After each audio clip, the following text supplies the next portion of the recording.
that a bad word? Hey, welcome to the podcast. Great way to start out the show. That's right. It's all live, baby.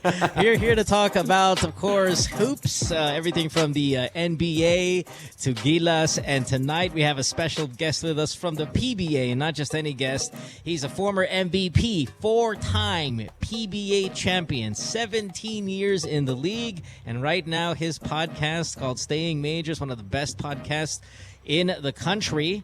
Tied with us, of course. Of course. Please welcome Eric Menk. Yes. On the show. Hey, Eric, thanks for being here. What's up? Thanks for having me. Payne in the house. How you doing, Yeah, Eric? now the reason great. why Eric is here is because Gino is off to New Orleans for the NBA All-Star Game. Aaron Ataide right there in studio in Metro Manila, Philippines. My name is Mo here in Las Vegas. Guys, let's do it, man. Let's do it. There's a lot of things that happened in the NBA this past week, really since our last episode. And I don't know, man. I feel like at least the top two headlines today was Serge Ibaka going to Toronto and Kevin Love going down on Valentine's Day. Kevin Love on Valentine's Day. Ouch. Love it. Going down with a knee injury, or at least underwent surgery. So what's the bigger story, you think? Love going down or Ibaka going north? I think it's Ibaka going north. I mean, that's something. Yeah, I agree. I think so as well. I think that's something that changes the dynamic of the rest of the East, especially for a team that is looking to try and make it into that second spot, especially with the way Boston has been playing. I like the trade. Yeah, it's a great deal. Of course, it's a bad deal for the Magic, but they're accustomed to bad deals. Couldn't come at a better time for the Raptors when they needed really a jolt shot in the arm. The Celtics Wizards are really starting to distance themselves. They're both 9-1 in the last 10 games, and Toronto has fallen back to the five seed. So, I mean, this is win-win for Toronto and for Serge as an individual. Of course, now Toronto has a formidable first five. You got a good 3-and-D guy in DeMar Carroll. Of course, you've got one of your traditional center types in Jonas Valanciunas who can really put up some dominant numbers if he's got his stuff together, and he's still young and he's really, really good serviceable center right now. Of course, you got one of the best backcourts in the league with DeMar and Kyle. So the addition of Serge Ibaka is huge, and it came without having to spend too much. Now, they got rid of Terrence Ross, who's one of the big gunners off the bench, but Norman Powell's been playing well off the bench. They get to put Patterson now back on the bench, and he was doing really well with the first five group. Now he could add some more depth to that. Of course, Corey Joseph. So all of a sudden, you've got a team that early this season, month and a half in, we were like, oh my God, these guys can hang with the Cavs. They're a solid number two. Though they fall into five, they've really improved. And I mean, they look like the lock now for two, or at least the favorite for number two? No. It's still Boston. So? I think it's still Boston. I mean, Boston is still the best team whenever it comes to close games. I mean, of course, with Isaiah Thomas there. But I do like this trade. I think that this would cement Toronto as maybe a second. I don't see it happening. But definitely the third best team. Come on, their five is better than Boston's five. And I know that games are not decided by the first five, but that's a strong crew they're running out there with. And again, it wasn't like a year, 2, 3, 4 years ago that they were the number two seed. They've been the number two seed all season. They just went on this crappy little funk that they've been on this past month, and they're down to 5. Eric, what do you think? Yeah, I think it's a great trade. They dumped Ross's salary. I think he was a little overpaid, and they gave up a pick for Serge Ibaka. They had to do something. They're basically running back the same team they had last year, which wasn't good enough to get to the finals. And like you said, they dropped a few spots, and Serge Ibaka is a great guy to have on your team. He can really do what he does best, play that third or fourth option, give you that rim protector, playoff experience, exactly what Toronto needed. Interesting because Washington and Boston are playing great, but Toronto's right in the mix, and if they can move up, get into that top four to get that home court, I mean, nobody really wants to face them in the first round. Yeah, I mean, Washington has gone, especially up north. Yeah, Washington has gone 9-1 in their last 10. Boston, of course, still playing great ball. But the one thing that I found interesting was the reason why Serge Ibaka wanted to get out of OKC was he didn't want to play behind an overly aggressive point guard in terms of personality and a small forward that kept shooting more than he was, and now he's back in that situation. Is this Well, him? the thing is, it's not like Ibaka left though. He was traded, so I mean, we can only kind of say that he didn't want to play, third or fourth option on this team because of these guys. He was traded, and it was a bad trade, right? So it's not like he left. We don't know for sure if he's unhappy with that setup. And trust me, I mean, Eric, you're a player. Would you rather be on the Magic this season, or would you rather be on Toronto this season at this point of the season? Yeah, you want to be in the playoff mix. He signed a big deal. He's getting paid a lot of money, so whether he likes it or not, I think that's his little niche in the league, and he should accept that. And he's great at it. I mean, what is it like, Oh though? yeah, absolutely. He is in decline though when it comes to say shot blocking. Yeah. But again, this we said this earlier in this season of the show that when you're a guy like Ibaka's talents, playing on a team that's not doing very well, and you're an unrestricted free agent, what you want is you want to be catapulted, traded to a team that's going to get a lot of attention. And Toronto will now get a lot of attention. Why do you want that attention? Because it can make you huge money. Yeah. So if come playoff time, and Ibaka's inspired because he's gonna get paid, right? Come playoff time, you have a chance to represent your conference in the finals. You've got a team that could could get you there. If you can just find that energy inside that we saw Ibaka have when he was in the Thunder, which is banging in the inside, blocking shots at an incredible rate. He's seemed to showcase his improving offensive game while his defense has slipped a little bit. But here now in Toronto, again, because he's the third option, his offense is improving, but then he can get back to that being that big-time defender, and then all of a sudden the money's going to come. So it's not just the winning, but he has a chance to showcase again, remind all the other teams, again, I am a defensive force. Now I can play the stretch four as well and be a defensive force at the same time, which equates to big-time dollars. And, the one thing that we haven't discussed here yet is, yes, Toronto has gone into a decline. Eric, you've been in this situation before. I mean, how much really of a energy boost is it for Toronto when they've been like, oh man, things have just not been going right, and then you get a Serge Ibaka? It's big, probably at this point in the season, when you start losing a few games, you start coming up with all these different excuses and you start blaming other people. But this is a real, when you see the front office make this kind of move, that means they want to win now. It's really a uplifting morale booster for the team, and it's uplifting morale booster for Serge, and coming together with that home court that they have up in Toronto. I think they're going to do – he should have no problem fitting in, and, they're going to be right there in the mix in the East, I think. The one question, of course, with all the moves in the East is, does this make them better than Cleveland? It doesn't matter right now. Okay. It matters when it counts later in the playoffs, right? They are going to be a playoff team, obviously, as Cleveland is going to be as well. And I think right now the seeding is going to be – and we'll talk about Cleveland in a sec, of course, with Kevin Love. And maybe the seeding is not as important as it used to be, prior to the Kevin Love injury, prior to the Ibaka acquisition, because we still don't know what the Celtics are going to do. We don't know. The Celtics are the only team left with assets enough to pull off a big trade without giving up one of the top players. They've got picks, they got stuff like that. So we'll see. I mean, we still got about, 9 days to go before the trade deadline. The Celtics probably will make a move to improve, whether it's going to be a dramatic move or not. We'll also see that in the next few days, but they're the only ones left. They're the only team left that can contend, that has enough to get something without gutting the team that got them there at the number 2 seed. So is the Raptors enough to beat the Cavaliers? We don't know. Maybe. Probably not. I mean, the Cavaliers are still highly likely the favorite to come out of the East, but we don't know yet because the Celtics might make a big-time move. Maybe if they go out and get Paul Millsap. We don't know. Even though Atlanta has said they're going to run with Millsap the entire time, there are other guys out there that they might be able to make a big move and improve their team dramatically and make them the favorite in the East. Do you think that this makes them a better competitor, though? I mean, they'll give Cleveland a run of their money? Yeah, they're going to be much more competitive with Serge Ibaka. Great trade for this year and for the now. Cleveland right now, they have a lot of questions. You guys mentioned Kevin Love just went down. J.R. Smith is coming back. They could also make a move. There's been a lot of rumors about them making moves here at the deadline. So with those injuries, they're going to have to put it all together here But they're still the favorites. I mean, LeBron James, Kyrie Irving, the experience. So. Yes, and speaking of Kevin Love, let's head right into that topic right now. As just as most lovely pointed out, that Love has gone down on Valentine's Day. Underwent arthroscopic surgery to remove a loose body from his left knee this morning at the hospital. Ugh, man. Oh, man, just hearing that just makes it. Oh, Doesn't sound good. God, I hate hearing that kind of thing.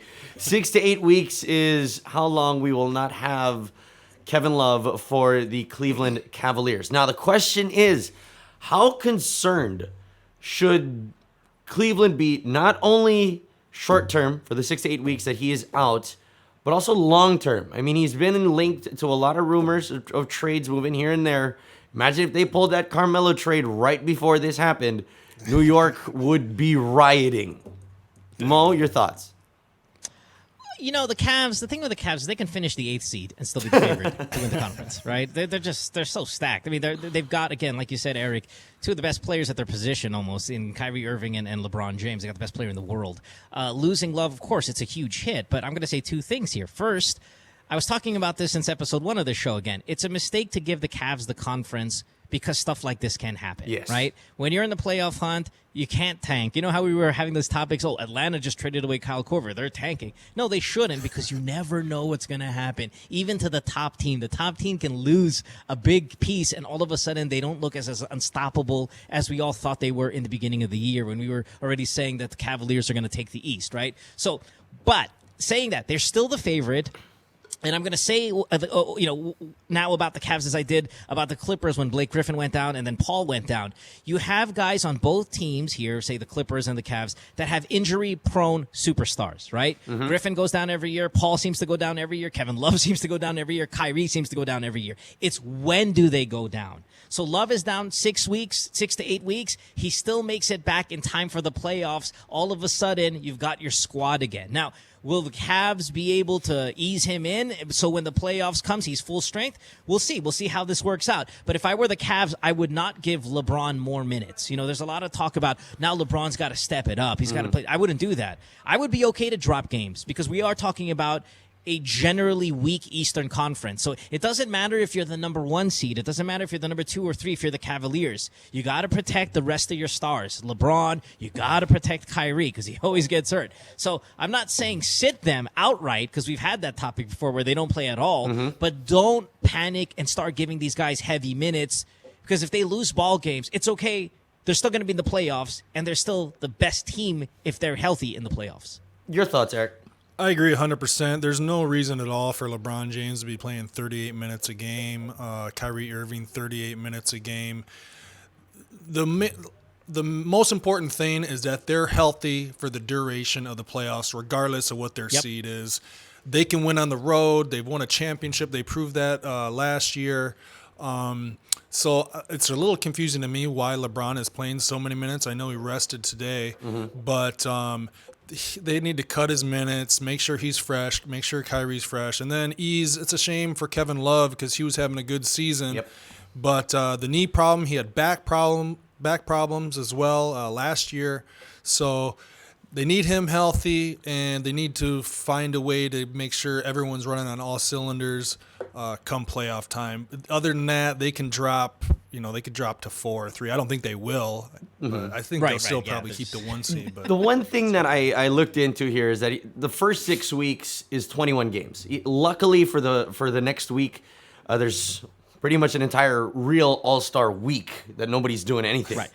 I looked at the games. It's Indiana, New York, Chicago, Milwaukee, Boston, Atlanta, Miami on back-to-back, Detroit, Orlando, Houston, Detroit again, Utah, Clips, Lakes, Nuggets, Hornets, Wizards, Spurs, the whole schedule Bulls, now? and Like, Sixers. I just wanted to point it out that is 21 games, 14 of which are playoff teams. How happy are the likes of Washington and Boston looking at this? I mean, if you're Isaiah Thomas, and we talked about this last week, that if Isaiah Thomas finishes at the top of the standings, he is the MVP in my book. So Isaiah Thomas is like, okay, you guys can drop, let's say out of the 21, they go 500? They go 700? What do you guys think? Well, if they go 700, it's still better than what they're doing right now. They're Yeah. at 69.8. So 500. I think it just goes back to what we said a few minutes ago. It does not matter for a team this good. But for the rest of the rest of the conference, it's the other teams. It's the other teams that have to try to evade the Cavaliers in the playoffs by seeding. They're the ones that have to care. Like, I would rather be a 6 seed instead of a 5th seed or a 4 seed if I was in the East, because then that means if I ever make it to the Eastern Conference Finals, that's where I will face Cleveland. They're the team you want to try to dance around.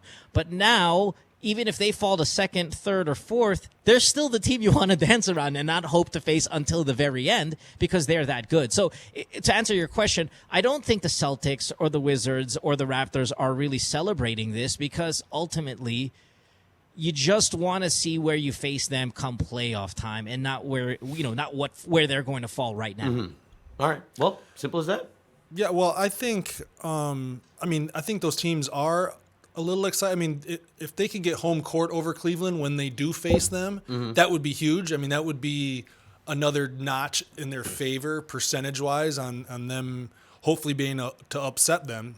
Upsetting them at home is more likely than beating Cleveland in Cleveland if it comes to a 7-game. So they're a little excited, but I mean, like we said, Cleveland's still the favorite as long as they're healthy. Speaking of healthy, San Antonio's looking pretty healthy right now. Just not in terms of all-stars and how many we will be seeing in the next week. Yeah, we saw LaMarcus Aldridge complain a little bit. If complain, might be the right word, where he said it's okay that I'm not in the All-Star game, but what the problem is that we are 42-13. We have a road record of 23-7. We are an elite team, second best in the NBA, and we only get one All-Star representative, while the Golden State Warriors get 4. Now, is there something going on here? Like, do you find this to be criminal the way LaMarcus may look at it? Because if you agree with him, which I do, that a team this dominant should have more All-Stars, the next question is, well, who? Yes. Who are you going to replace? Deadman. This is a team that is built on like chemistry and ball movement, where one guy doesn't just dominate compared to everyone else. Sans Kawhi, of course, is an MVP candidate, but outside of that, it's just a team. Yeah. And who are you going to send when the All-Star game is so much about the individual star? I mean, this is the hardest thing. And Eric, you've been an All-Star so many times. And I mean, do players really hold it that near and dear that they're an All-Star? Well, they certainly like to be All-Stars, and it goes towards a career accolade, so that they can look back and say, hey, I was a 6, 7, 8-time All-Star. But I'm with Mo here. Like, who should be on there? Like, if LaMarcus says it's okay that he's not on there, then who should be on there? Let's face it, they're a boring team. I love the Spurs, but they're based on team, continuity, chemistry, great coaching, and they do have a star and MVP candidate in Kawhi Leonard. He's rightfully should be on the All-Star team, and he is, but come on, man. The West is stacked. Yes. The Spurs, we recognize you're a machine, but come on, man. Yeah, I mean, the only person that I would probably really want to see at the All-Star game would be Pop. Like, I would love to see Pop just to have to do all the required interviews and stuff like that. I love seeing Pop there. But, anybody If I were else? Pop, I'd be like, LaMarcus, shut the fuck up. I want you guys to just get some rest. I'm glad that none of you guys. I mean, I'm actually pissed Kawhi's on that thing. I would like us stay home, get some rest, and let's keep our eye on the prize, which is the title. Yeah, I don't want you going to New Orleans, man. Stay in San Antonio. Get some rest. You're going to pull out your back. Just go home. The one thing, though, that to connect it to the last one is, who replaces Kevin Love as an All-Star for you in the East? If we can't see more Spurs... I got to go Bradley Beal. I think Bradley Beal's having a fantastic year on a team that's winning, on a team that's I don't even know if are they overachieving or what, but boy, I think to have Wall and Beal there is really important. So I would take John Wall as the replacement for Kevin Love, even though you're placing a forward with a guard. Yeah, I like Bradley Beal as well. I mean, I have him on one of my fantasy teams, and he's making me a very happy man. But is there really anyone else? A front court player? I don't know. I really don't see it. Whiteside, of course, and Miami has kind of picked it up. So Yeah, they're still not in maybe. the playoff race, though, but he is a dominant guy. But he had a 30-20 game a couple weeks back. I mean, that's, obviously he's got some all-star worthy numbers there. Do you reward, though, the Miami Heat there? Carmelo, and again, another one who's having the team's garbage.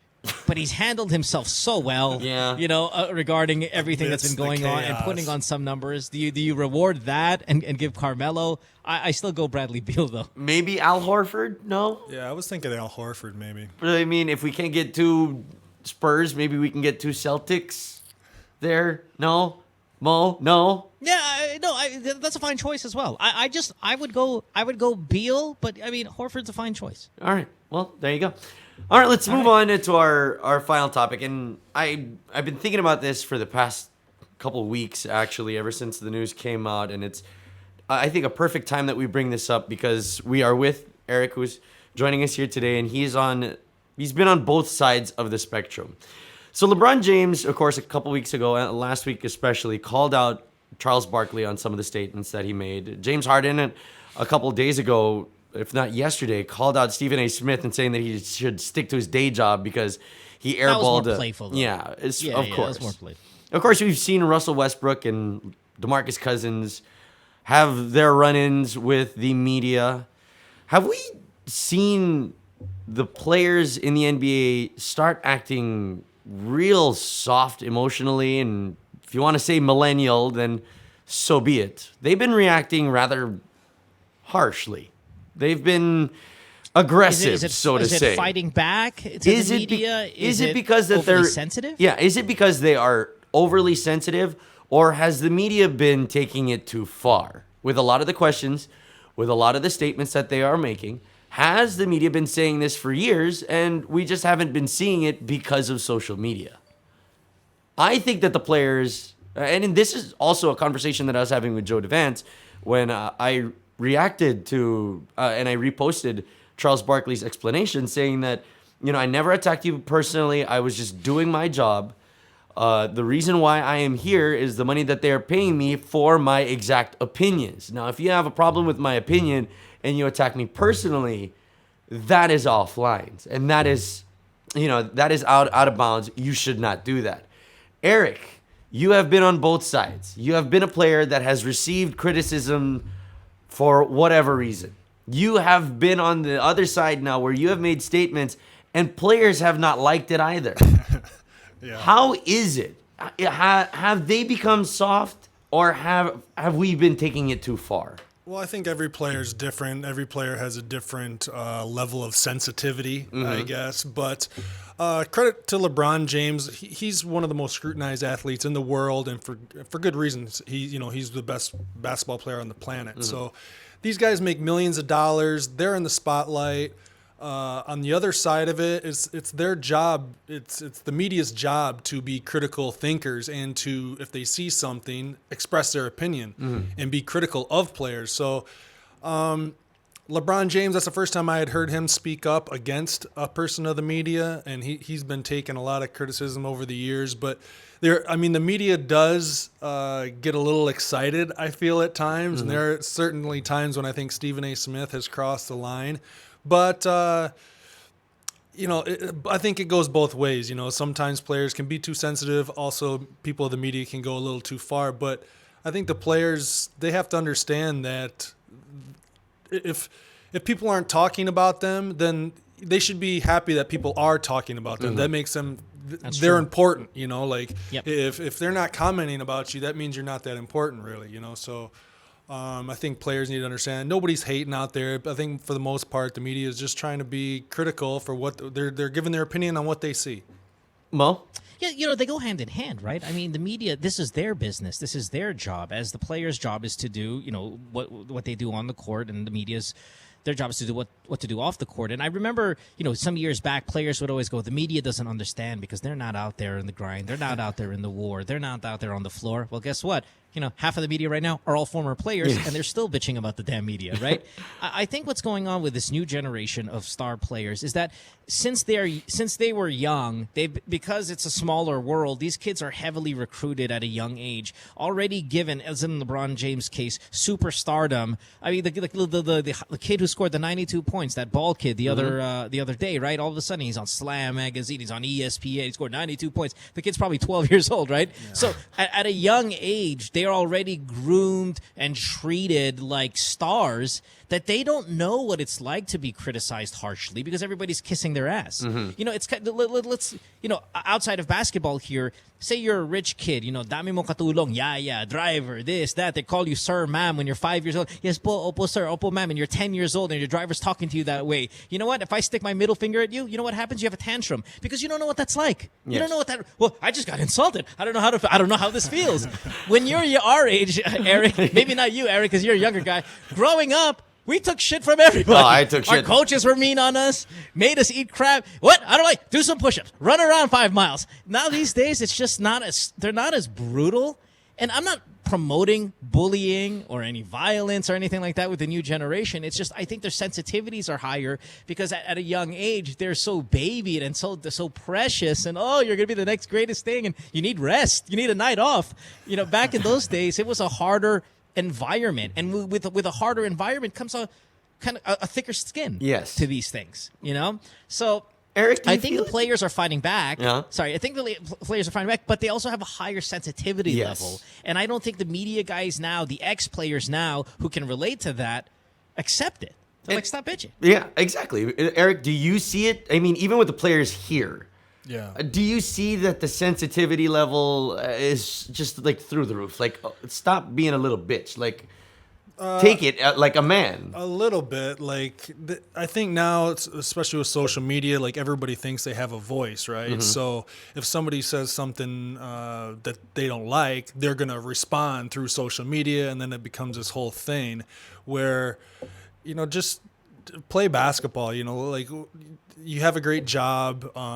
The guys that are successful, people are going to talk about them. People are going to say, give their opinion, whether a player likes it or not. And that's also a way to keep in line. Sometimes these guys are superstar athletes. They've been good at a sport all their life. Sometimes the lens they're looking through is a little distorted from what everyone else is seeing. So sometimes it's good to get that feedback, but I'm sure not a lot of people see it that way. Yeah, exactly. I mean, being somebody that has been calling basketball for 10 years now, I always felt like whenever I'd be calling a game, like I can't really shit on this guy way too much because I got to see him in 3 more days and talk to him and still try and get the same amount of stories that I had for this one. It's difficult for the media to walk that tightrope and still be able to put in the opinion and the expertise that a lot of people are hired for. And so you must be jealous of myself and Eric. Oh, hell yes. Me, I can say whatever I want because I don't live in the country. Eric can say anything he wants because he's 6'6". Exactly. It's like, what are you going to do? I'm freaking 5'10" and a half. Yes, I count the half. And I need to talk to these guys every fucking time. And I'm just like, okay, I can't say way too much. And that was the conversation that me and Joe Devance were having. And I was saying, it's tough because if I say something bad, not only do I have the player hate me, I have each and every single one of their fan base hating the living daylights out of me. And it's tough for the media to call out sometimes and still be able to walk on the road in pure safety. I mean, I'm just saying. Okay, let's move on over to our final topic for today, and it is about gelling. We were talking a while ago about chemistry of players into their teams, but what about the main team for the Philippines? So Gilas will be having their pool training, of course, with the 26 men that they have. Now, the way that they will be released is that the cadets will be released 2 months before the start of the SEABA Tournament, and the PBA players will be released 1 month before the tournament. Question to both of you men, as one as a fan and one as a player, is that enough time? Man, I think It's cutting it a little close. Again, we're the favorites every time we play in the SEABA, right? So I think I don't want to say they're not taking the preparation seriously, because I'm sure that they are, but maybe not as seriously as they are some of the bigger tournaments that are after the SEABA. So a month, I don't know how much they'll be practicing. That's a challenge for Coach Chot. But that's the program that they've laid out. They got to do the best with what they have been given, and I'm sure they'll be fine. You think that 1 month, and we were considering maybe about only 2 or 3 cadets making it in, 1 month release from the PBA would be fine. Would still get the job done. Ideally, we'd like to have more, much more time than that. I'm sure any coach would say that, but they got to deal with all the political stuff going on behind the scenes in the PBA schedule. I mean, it's not ideal, but I'm hopeful. Mo? Yeah, no, I think Eric said everything there perfectly. I mean, in a perfect world, you want more time, but guess what? On our side is that we are heavily favored in this tournament. If it were a more difficult tournament, then we'd panic a little bit maybe. But, again, coming in, you don't want to take it for granted that you've got the most talented roster, but we have to be realistic. It's a strength, and with that kind of talent, maybe you can get away with not having to practice so much because of the inferior competition. Now, it would be incredibly embarrassing if they don't, succeed in their goals. But if it is what it is, you can't control it, and you can just kind of embrace the positives, which is a deep, talented roster, heavily favored to win the tournament. Let go in there with that, with knowing that you still have a very good chance, even with not as much practice. Now, see, the question now that I will throw to both of you is, what's more important? Would you go with more cadets that they would be able to gel for 2 months, or are we still leaning towards this is going to be a heavily PBA team, even if they only have 4 weeks of practice? Great question. I'm sure Chat Reyes is, a lot of people are asking him the same thing. I mean, I would like to see them put because of the shorter time to prepare, I do want to make sure that we do win it. And I'm not saying the cadets have done great in the PBA, but I think that they should still form the best team to get them playing together in a official tournament, to where in the future they've been there before, they have that experience. So I still would like to see them put the best team that the best team coach thinks should be out there. That's the team they should go with, I think. Man, Eric's saying exactly what you say every single week, Mo. This is awesome. Told you, man. Eric and I are like the new BFFs. Man. Every show I'm doing, Eric's on there too. We share the same brain, man. I'm telling you. It's just the height. Medyo made 1 foot difference here. A little bit over a foot difference, actually, to be honest. But I think he said it right. You send in your best team, and again, I don't want to sound mayabang about it, but maybe the tournament acts like a practice for these guys, right? It's experience, right? So I would send the team, your strongest team, and the team you want to win with come future tournaments. All right, well, simple as that. I completely agree as well. I still think that there will be 2 or 3, maybe now because of this, we would see that Coach Schott will see a little bit more time of the cadets. We might see another cadet make it into that final roster. But other than that, I think that 1 month for our PBA players against the SEABA, we'll still steamroll through all of those guys. Wow, look at that. All right, we're going to cut to a break. Kevin Love goes down, then you're in trouble, right? Never mind. Yeah, all right. Well, we're going to cut to a break. When we return, we got your one-on-one where you guys get to debate and maybe even take Major Payne down on your own. Call us up. This is Ball Hogs. That's right. There we go.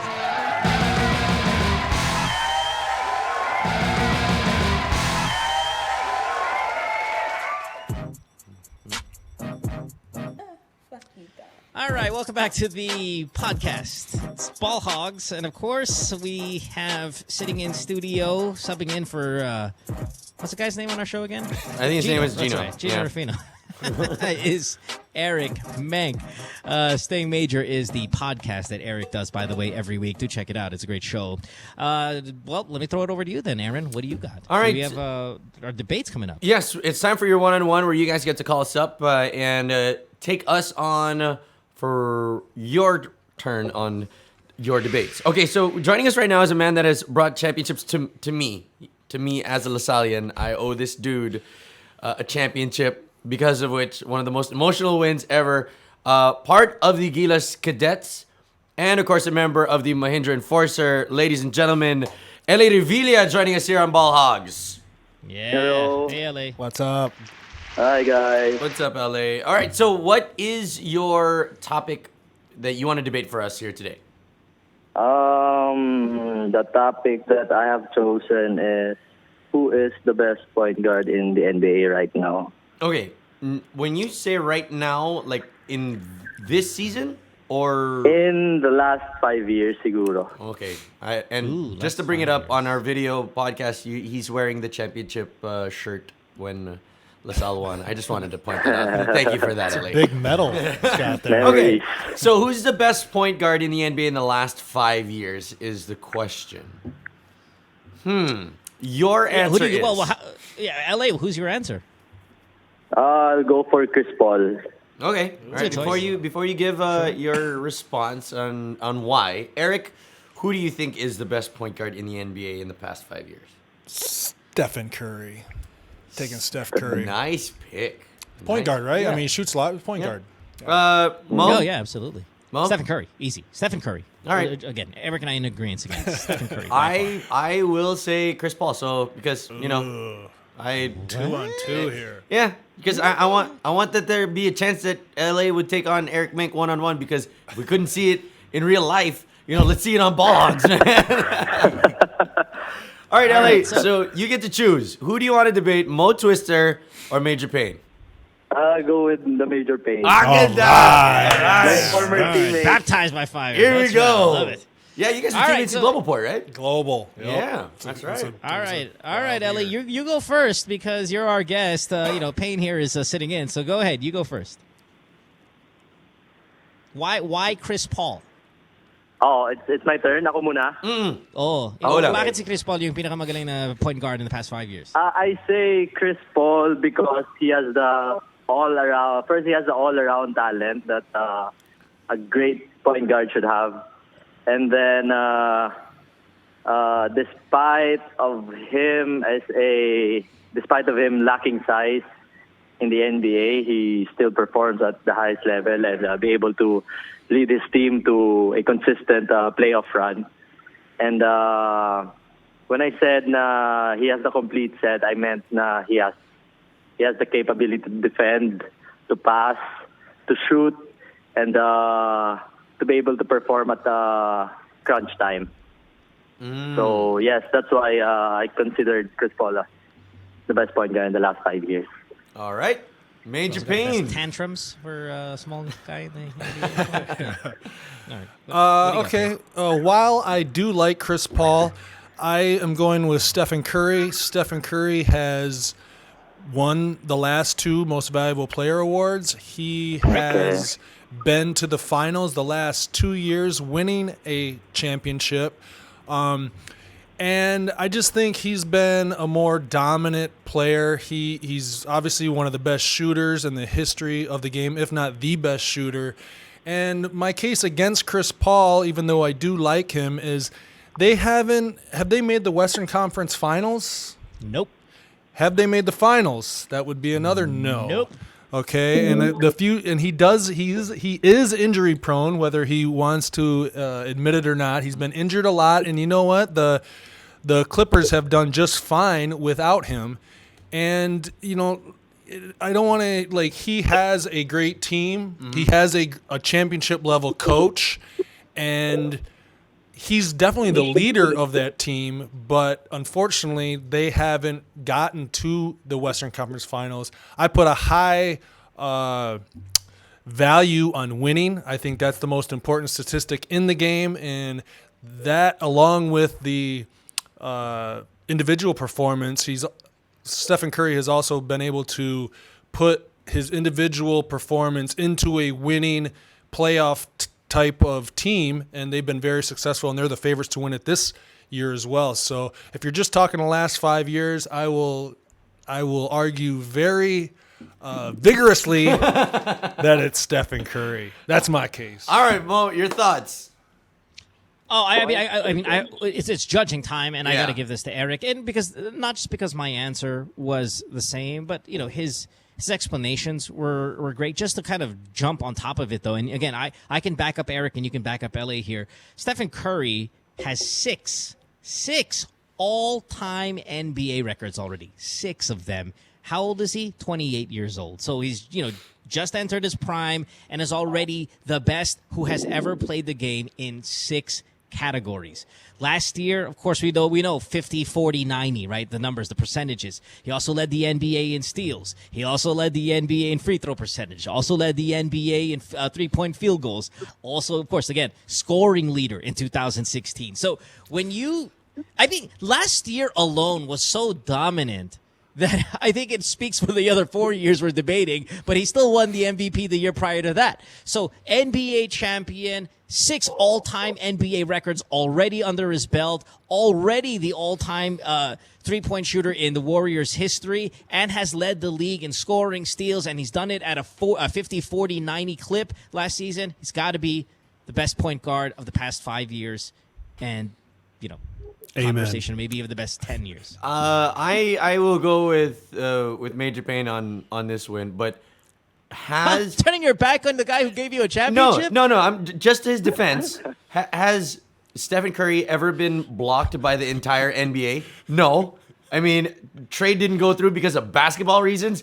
That is why Chris Paul will always be remembered. He's supposed to be a Laker, but no, basketball reasons. Screw that, man. Tapos pogi pa si Stephen. Pogi. Ayun, boom. So, yeah. Hey, but okay. LA is a good man. That's a good man right there. Very good. Thanks, man. LA. LA, you are awesome. Thanks for dropping by, and good luck with the Gilas pool, brother. Yeah, man. Thanks, appreciate it, guys. Best of luck. You have a great good one. luck with the show. Thank you. Thanks, brother. Appreciate it. Bye-bye. And we move on now to our second caller, and I believe joining us, his name is J.A. What's up, Eddie, man? Hey, what's up? Mo, Aaron, and Eric. Yes. All right, buddy. So what's your debate topic for today? Can I give a shout out first? Go ahead. Okay, so I'd like to Really happy. give a shout out to all Laker fans around the world, and of course, Ginebra fans. All right. Okay. All right. So what's I like that, man. That was good. Yeah. our first shout out on the show? We've done like 9 episodes. Great Like, job. what's your debate topic? Oh, no, Aaron. Hold on 1 second. I got to greet the Laker Nation. I love it. And All right. and the barangay Ginebra. I like all of them. Yeah, of course. Been a big fan since birth. Ooh. Perfect. Okay. All right. What do you got? Okay. My topic is about if LeBron loses again, potentially, of course, to the Golden State Warriors, would his legacy be tarnished? Okay. Interesting. Yeah. All right, what do you what is- think? yeah. What's your answer? For me, I think there would be an impact to his legacy because Wait, don't give all your debate points Okay, away. okay. Just do you think it would be tarnished or not? somehow it would be just like Jerry West's. Okay. Eric. My opinion on that is, do I just say yes or no? Yes or no?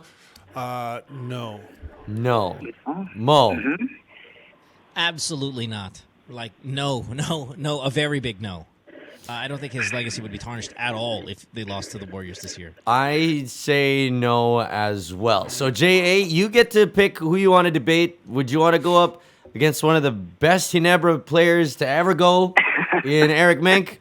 One of the best debaters to ever go in Mo Twister? Oh, I thought you were going to do the Rudy thing. Myself! Or myself? So, who do you get to pick? Maybe, I like to debate with Mo. All right. So, with that being said, you get to go first, J.A. What's your name again? I'm sorry, you were too irrelevant for me to remember. What was it again?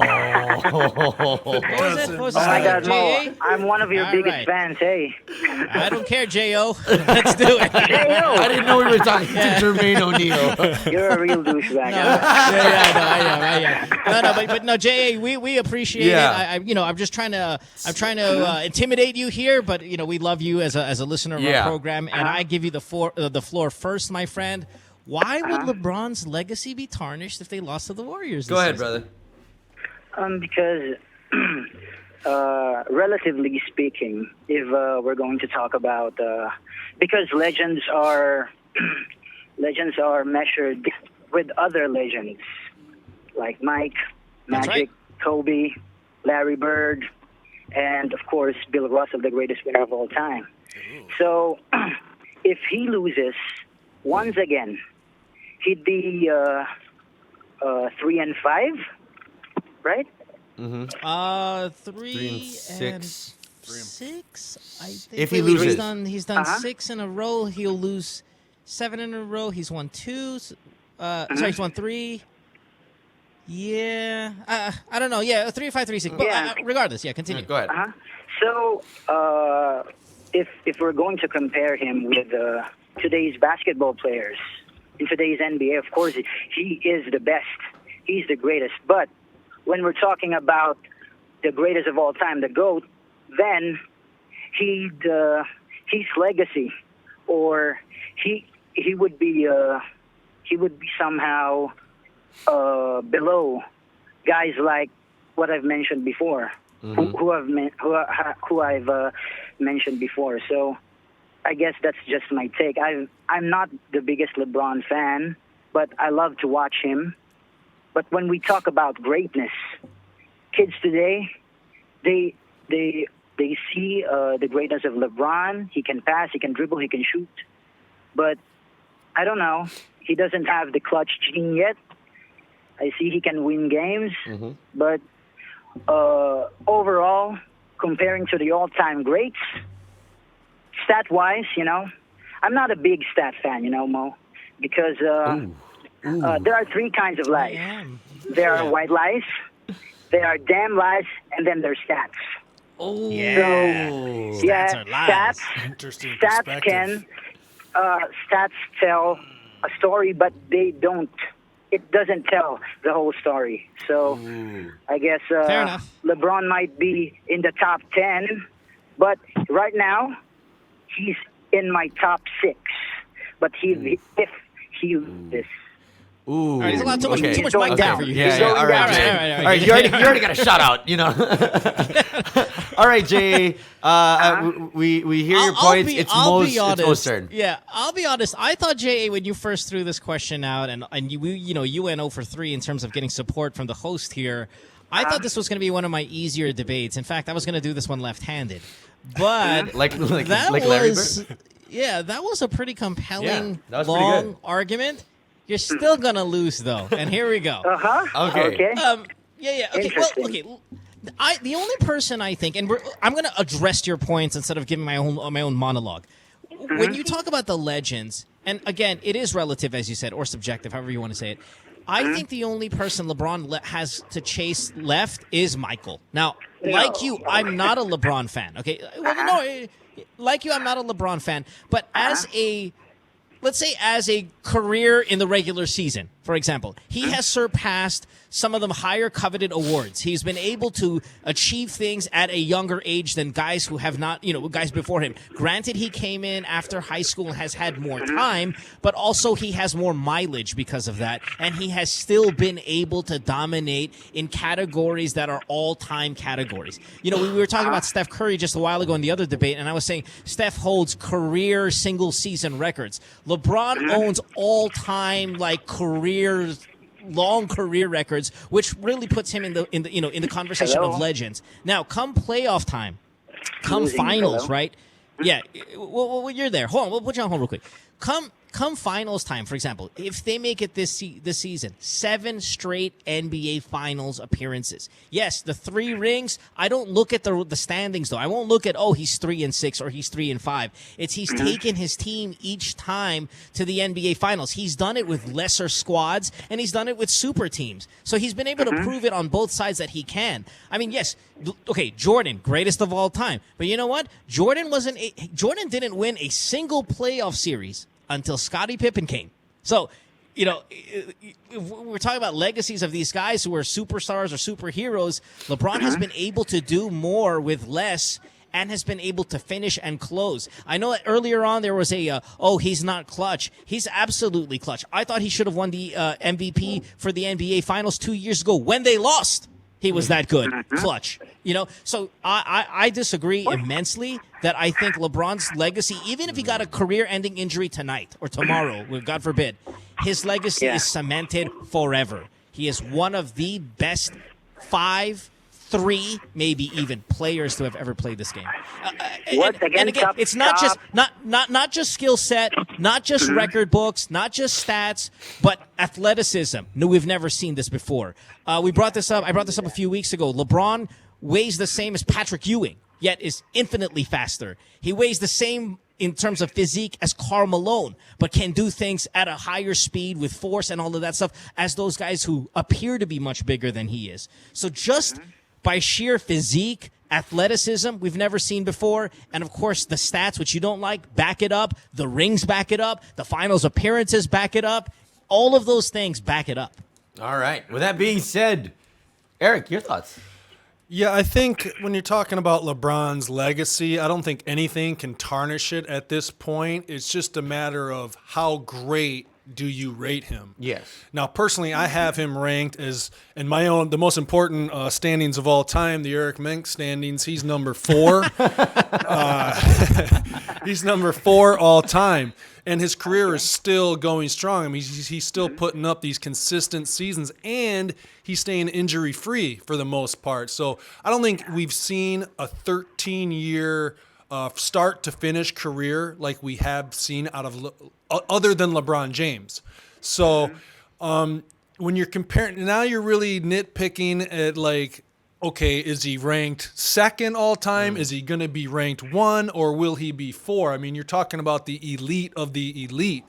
Going to the finals, the number of times that he has, the playoff performances that he's had. If you look at games 5 and game 6 last year in the finals, if you look at his first run at the Cavs, I remember a game he had in Detroit, unbelievable. He had 29 straight points to close out that overtime game.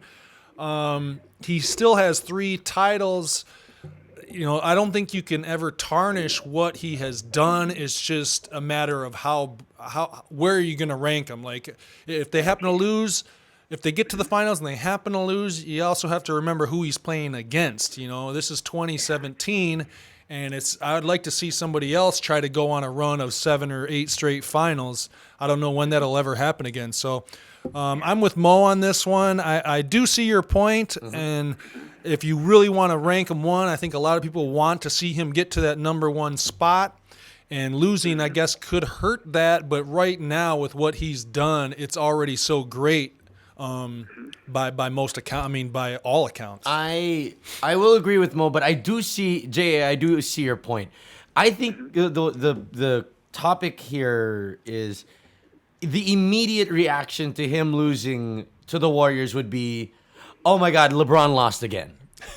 That would be it. Then, it's tarnished. If right after game 6 or whatever that we think Golden State would beat Cleveland, it's like, LeBron loser, not clutch, blah, blah, blah, blah.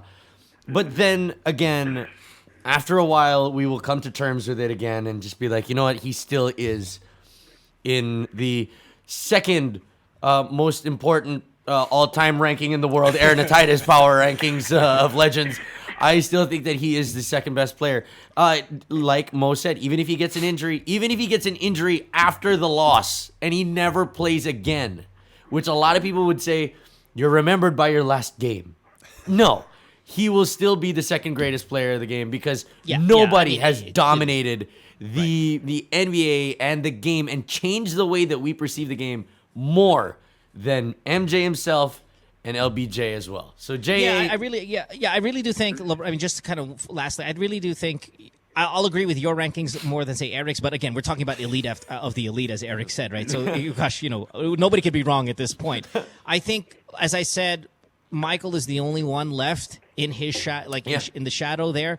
And remember, don't make the argument, JA, of what have you done for me lately? Because it's a poor argument when last year, as much as it hurts me, you had the greatest regular season team in the history of the sport up 3-1, and they were able to topple them and beat them as underdogs. Like, that alone is such a monstrous feat and a monumental feat that it really does Kyrie. make a lot. It really does cement a lot. Yeah, no, and you're right. You know what? I thought Kyrie should have won the MVP just on that shot alone. And I said this last week: the greatest shot in NBA history is the Kyrie 3. But still, down 3-1, and to be able to get the balls to beat the greatest team, a regular season team in the history of the NBA, is so legacy solidifying to put him up there in the top 4, top 3, top 2. So, All right. You know what, Jay? I like you, man. Like you, though. I like Yeah, you. no. You brought the Jay- fire Had a today. little swag. Come back next episode. I think you're probably the best debate caller we've ever had. Man. You know This what? was good. Thank you, guys. I love you. And because of that, you know what? You might not have won the debate, but we're still gonna hook you up with a Gilas-Pilipinas shirt because we like good callers around here, man. Good job. That was That was fun. good. Wow. Like That you. was fun. Thank you very much. Thanks, Jay. Call us next time, all right? Thank you, guys. Appreciate it. Thanks. And- More Bye-bye. power, more power, Mo. Thanks, more power man. Thank to you, you. sir. And Appreciate Eric, that, sir. Yo. love you.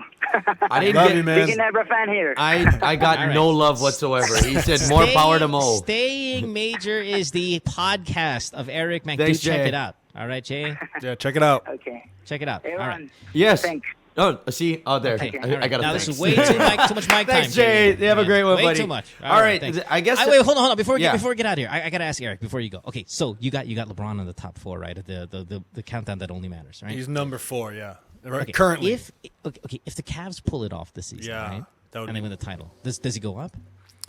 I mean, he'd definitely move up at least one spot. the other He's three? knocking at the door. I got 1 is MJ, 2 the great Bill Russell, 3 Mr. Skyhook, Kareem Abdul-Jabbar. Oh, so you're heavy on the championships. Yeah, like I put With a that group. strong 6 titles, 6 MVPs for Jabbar. The Bill Russell titles, 11 titles, and then of course MJ's got 5 MVPs and 6 titles. So they're at least doubling what LeBron has done. That's why I have them ranked ahead, along with stellar all around careers. They weren't that bad. Interesting. All right. Well, that wraps up the show, Yeah, no, everybody. that's an interesting lineup. Yeah, and again, it's hard to disagree with it as well. All right, Eric, we got to thank you for being here, man. Thanks, you were man. great. You're great tonight. Fantastic. Thanks for having me. Anytime you guys want me back on, I'll be here. Got to push this Next week. podcast thing. Yeah. To get, We still don't have a Gino next week, so you can definitely come by. And then when Gino comes by, we can give him his memo. Right. You can hand him the memo, right? And let's see what he does. But Yeah. yeah, so Staying Major is the podcast, weekly episodes. Yes, Yep. Eric, how Yes. do people get it? iTunes or YouTube channel? everywhere. What's going on? iTunes, Stitcher, any podcast app, you can find it there. All right, so check that out and make sure you check out the remainder of the episodes of Ball Hogs. That will wrap up this episode for Mo Twister in Las Vegas, Eric Menk and myself, Aaron Atida here inside the Digital 5 Studios, and Gino Ruffino, who might be out of a job real soon, and everybody behind the team. We're outie. We'll see you guys next week. Bye-bye. See ya. Bye, guys.